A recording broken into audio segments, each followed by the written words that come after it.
You're listening to the Play Therapy Parenting Podcast with Dr. Brenna Hicks.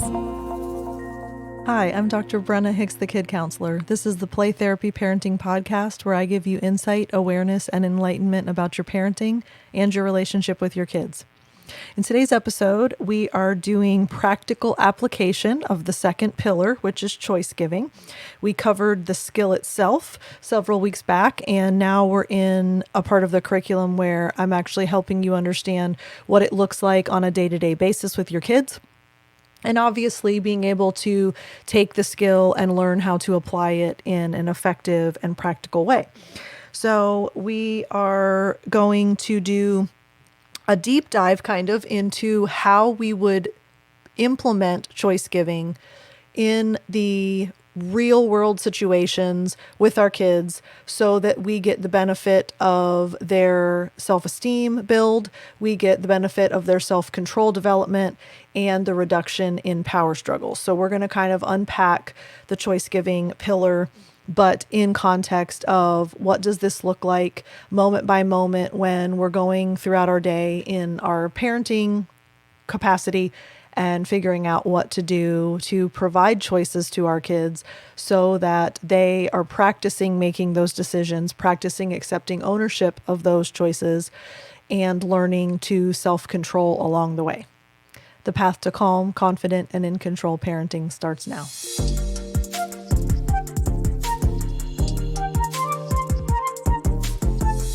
All right, so as we talked about before, when we think about the pillar of choice giving, there are two different types of choices that we provide to kids. So the first is we are giving them a choice just for the sake of the choice so that they are able to feel empowered. This is most often easy to do when they would normally just be given something or told something or something is done for them. We can very clearly transition to providing a choice in that scenario. That is really just to empower them with the opportunity. And here's why this matters. And we talked about this a little bit before, but it's worth reiterating because this really can't be stressed enough. Kids really don't have a lot of control over anything in their lives. And as a result of that, when we see kids that are constantly power struggling, when we see kids that are constantly fighting for a measure of control, they are trying to balance the scales. They feel very powerless. They feel very out of control. And therefore, they're trying to take it wherever they can. So in an effort to recognize that and honor that, if we provide empowerment choices for kids, then kids are feeling immediately less out of control and less powerless. And the beauty of this is we set the parameters so we're okay with either choice. And therefore, when we say you can choose to hold my hand while we walk through the parking lot, or you can choose to help me push the grocery cart while we walk through the parking lot, which do you choose? In that scenario, you're okay with either. The child can hold your hand, the child can push the buggy. But the child gets a measure of control. And whereas that child might actually want to dart into the parking lot because that's exercising control, now all of a sudden it's, oh, well, do I want to hold the hand or do I want to push the buggy?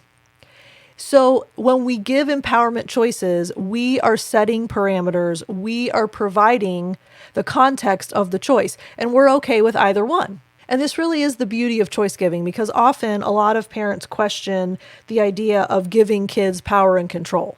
Many times it feels as though kids already have too much power and control. So the thought of giving them more flies in the face of what they believe to be appropriate parenting. But the really interesting piece of this is by providing control within boundaries and parameters in the context of a choice, the child actually is able to feel empowered, feel in control, but they're not actually doing anything that you're already not accepting of. So we gave the illustration of the parking lot. Let's talk through maybe some things about home or school or things like that. Packing lunches, getting ready to go to school in the morning, picking up in the afternoon from school, all kinds of opportunities to provide choices.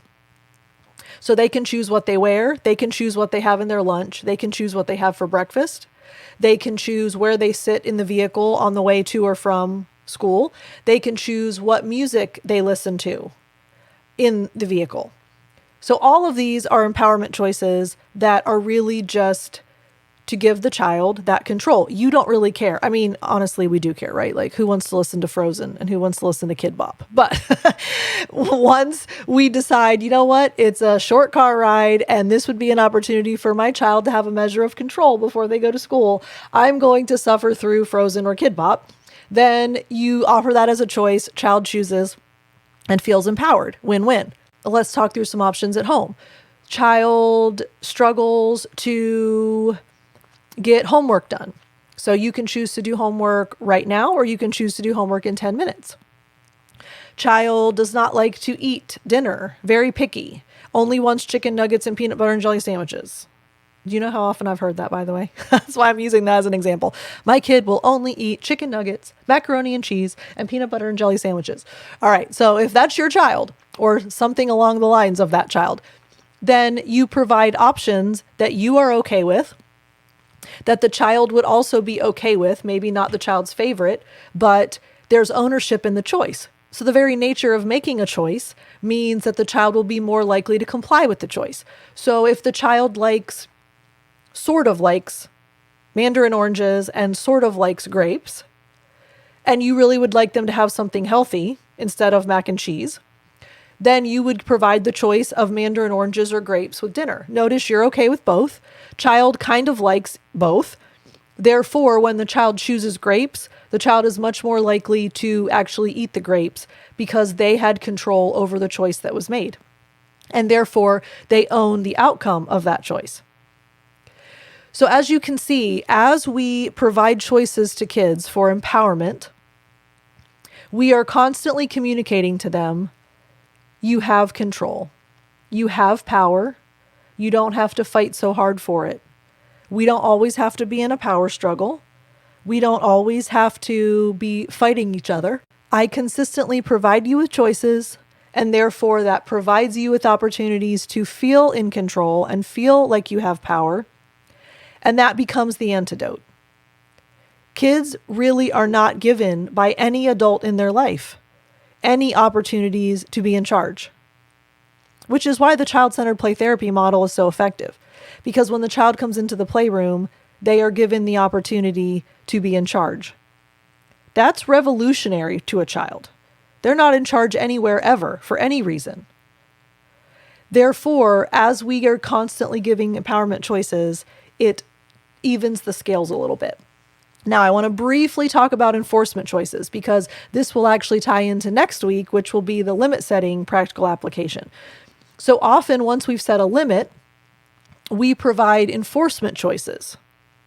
But this is a little bit distinct and separate because the empowerment choices live independently.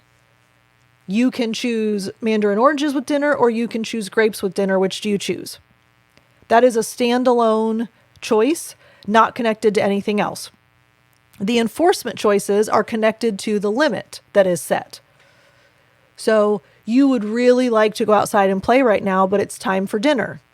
You can choose to play with your friends after dinner, or you can choose to watch TV after dinner. Which do you choose? So notice that those choices are tied to it's dinner time, and therefore it's time to stay inside the house. Therefore, when we're giving enforcement choices, they need to map to the child's original desire. If the child is bored before dinner, what can I do? How long is it going to be before dinner's ready? I want to go out and play. Okay, maybe they don't actually want to go see their friends. Maybe they just want something to do. Or, I've been sitting in the house all day and I haven't seen my friends at all. Can I please go down to my friend's house? Okay, now that is truly I want to see friends. So notice that your enforcement choices are always going to map to the child's need, desire, or want. But the limit is in the middle of that. So you really want to have something to do before dinner. Or you really want to spend time with your friends today. But right now it's time for dinner.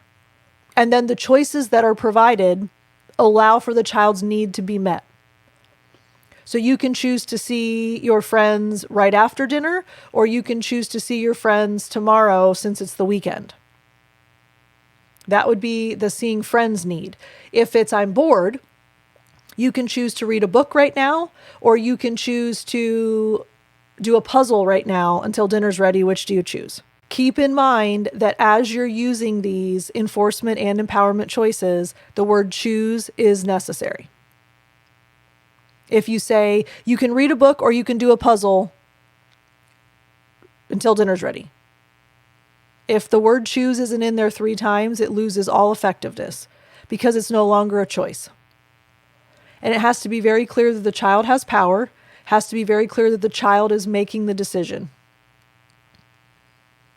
And it's very easy for us to forget to use those words. So make sure that as you're using either choice, enforcement or empowerment, you're using the word choose. You can choose A, you can choose B. Which do you choose? Because that is how we reduce the power struggles. That is how the child builds self-confidence. That is how the child practices what it feels like to make a decision, and therefore owning the outcome of that as well. There's self-responsibility that's gained by choosing an outcome. Because if the child does not like the outcome, it was their choice, and they learn to regulate accordingly. All right, so I hope that was helpful for you. I'm hopeful that you're starting to see how to actually do this in your home with your kids. That's the goal. And if you would like to reach out to me, I would love to hear from you. Please submit questions. If you would like me to answer a question for you on the air, I'd be happy to do that. Brenna@thekidcounselor.com, or you can call if you're in the States, 813-812-5525 and leave a message. No one actually monitors that phone. It's just a place for you to leave a voicemail. So please feel free to do that if that would be easier than emailing me. And if you would like to stay in touch and make sure you're aware of what's going on, go to playtherapyparenting.com and you can subscribe to the newsletter there. I'll send you a free video on birth order and we can stay connected through the newsletter. So thank you so much for spending time with me each week. I really appreciate all of you. I hope that every single episode reminds you and encourages you and inspires you for the journey ahead, right? Parenting is a journey. And the more equipped we are, the more knowledgeable we are, the more skills we possess, the easier it is. And that's why you're here. And that's why I do what I do. So really grateful for each and every one of you. We'll talk again soon. Bye. Thank you for listening to the Play Therapy Parenting Podcast with Dr. Brenna Hicks. For more episodes and to subscribe to our newsletter, please go to www.playtherapyparenting.com.